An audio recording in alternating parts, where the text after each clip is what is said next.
arrest today after, as we've been reporting, 2 people shot to death last night. Meanwhile, the president's talking about sending in the National Guard.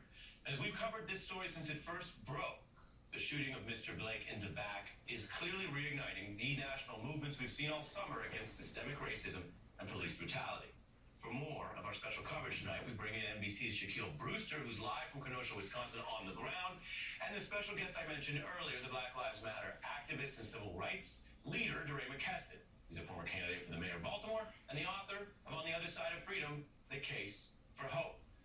Shaquille, what is happening on the ground, particularly since this arrest? Well, right now things are calm, but the tension is still there because we saw this happen just yesterday where ahead of the curfew things remained relatively peaceful, but after the curfew, that's when you saw the clashes between protesters and police. Of course, today the difference is the curfew is 1 hour earlier. The police explaining that and the reasoning they did that as being they wanted to be able to clear areas like the area I'm in, this park that's in front of the courthouse. They want to be able to clear it from protesters, from people once that curfew is in effect, and they want to do that in the daylight and take advantage of the daylight there. But of course, police have that 17-year-old in custody right now. That was a shooting that happened that turned the situation deadly, where we had an altercation, and you saw several people with long guns, but he ended up shooting 2 individuals, shooting 3 individuals, killing 2 of them.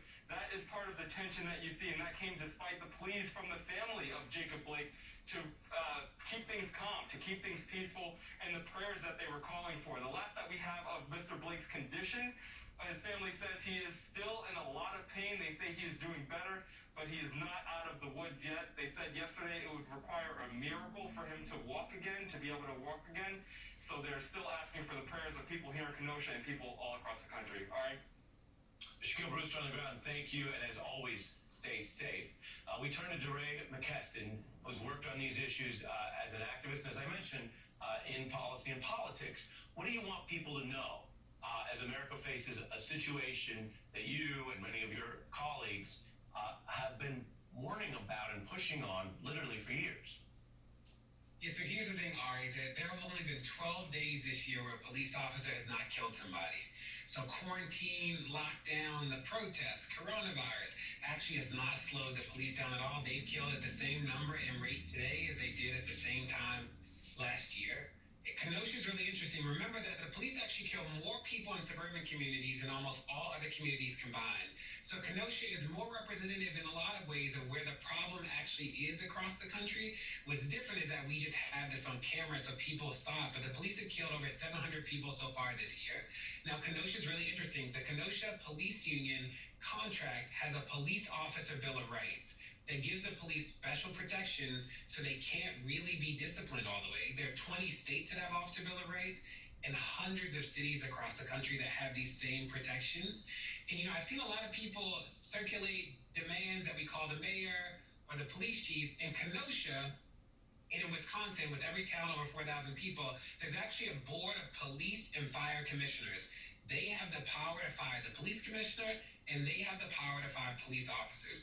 So the pressure should be on the Kenosha Board of Fire and police commissioners. Like, they are the power brokers right now in the moment that can fire the police chief or the officers. I mean, Deray, this is why you do what you do, because you're right in on the details and the pressure points and the leverage.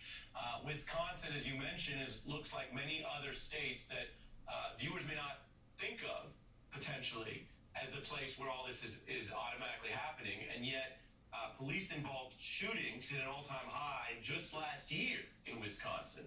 As you mentioned, a lot of the underlying systemic oversight is built largely to evade legal process for potentially unlawful shootings rather than investigate and punish it. What do you see as the national imperative here at a time where the Democratic Party ticket is diverse? That wasn't going to be automatic. There's a racial protest around the country, and as I just was discussing and covering, the RNC has been touting some of the few elected minority members that it has and arguing that this president is issuing pardons and is part of the solution. Yeah, so, the only thing I'll say about Wisconsin is, remember, Wauwatosa, Wisconsin is another place that's really important, small town, about 50,000 residents. They have one officer in Wauwatosa who has killed anybody in the past 5 years. He has killed 3 people in the past 5 years.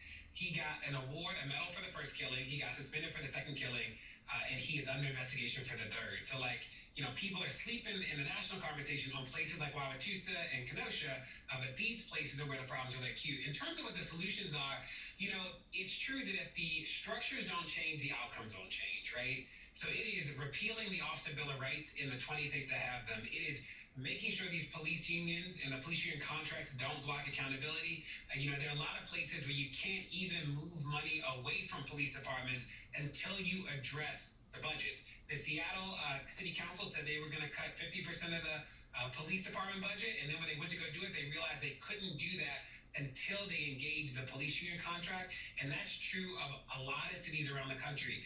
These contracts and these laws really stop a lot of things. Maryland's a great example, the oldest Officer Bill of Rights in the country.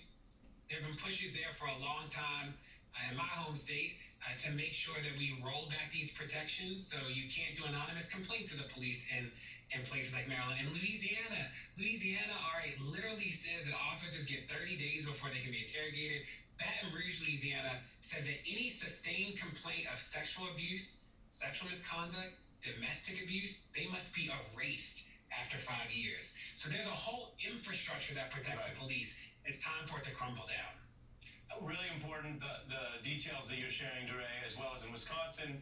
They claim to have passed body cameras, so we would have had more of this documented. Those still haven't been fully implemented, which is why it's still up to civilians recording this stuff, which, as you say, is part of how this one got more national scrutiny. We'll be having you back, Deray McKesson. Thank you as always, sir. Good to be here. Up ahead, Art of the Deal co-author